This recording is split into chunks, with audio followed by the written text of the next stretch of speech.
రవి ఆంధ్రప్రదేశ్ వ్యవసాయ కార్మిక సంఘం ఆధ్వర్యంలో దాదాపు 10 ఏళ్లుగా ఇక్కడున్న ఎర్రకాలువ మిగులు భూములు స్థానికంగా ఉన్నటువంటి దళితులు గిరిజన పేదలకి పంచిపెట్టాలని చెప్పేసి పోరాటం సాగిస్తూ ఉంది.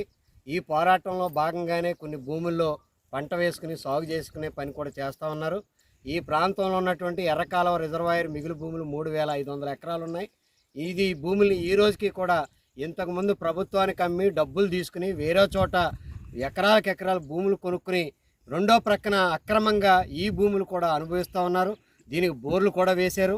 ఈ రకంగా నిబంధనలకు విరుద్ధంగా అటు కరెంటు డిపార్ట్మెంట్ కానీ, రెవెన్యూ డిపార్ట్మెంట్ కానీ, ఇరిగేషన్ డిపార్ట్మెంట్ కానీ వీళ్ళందరూ కుమ్మక్కై భూస్వాములకు కొమ్ముగాస్తూ ఈ రోజుకి కూడా వాళ్లే ఆ భూములు సాగు చేసుకునేటువంటి అవకాశాన్ని కల్పిస్తూ ఉన్నారు. ఇది అక్రమం, చట్టవిరుద్ధం. స్థానికంగా ఉన్నటువంటి దళిత గిరిజన పేదలకే ఈ సాగుకి ఏకసారి పట్టాలు ఇవ్వాలని చెప్పి ఒక న్యాయమైన డిమాండ్ మీద పోరాటం సాగిస్తున్నా కూడా ఇక్కడ అధికారులు చలించడం లేదు. దీని మీద మేము కోర్టుకు వెళ్ళిన సందర్భంగా నవంబర్ 30వ తేదీ 2024న ఒక తీర్పు ఇచ్చింది గౌరవ హైకోర్టు.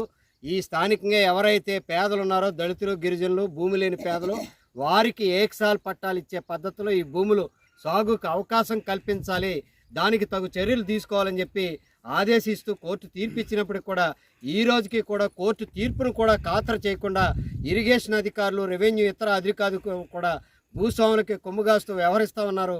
ఈ సందర్భంలో పోలీస్ డిపార్ట్మెంట్ కూడా పేదలు బెదిరించే ప్రయత్నాలు చేస్తూ ఉంది. ఏకనైనా తప్పుడు ప్రయత్నాలను పక్కన పెట్టి చట్ట ప్రకారంగా దళిత గిరిజన స్థానిక పేదలకే ఇక్కడ సాగు చేసుకునే అవకాశం కల్పించాలి.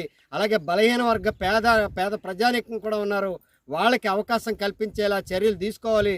కోర్టు తీర్పును గౌరవించి అమలు చేయాలి. లేకపోతే ఈ ప్రాంతంలో ఉన్నటువంటి భూముల్ని వ్యవసాయ కార్మిక సంఘం ఎర్ర జెండా నాయకత్వాన పేదల్ని ఏకం చేసి ఈ భూములు సాగులోకి తీసుకొచ్చే దానికోసం మేము పోరాడతాం. అంతవరకు కాకుండా ప్రభుత్వం అధికారులే పూనుకుని ఈ పేదలకి ఈ భూములు అప్పగించే చర్యలు తీసుకోవాలని చెప్పేసి మేము డిమాండ్ చేస్తూ ఉన్నాం.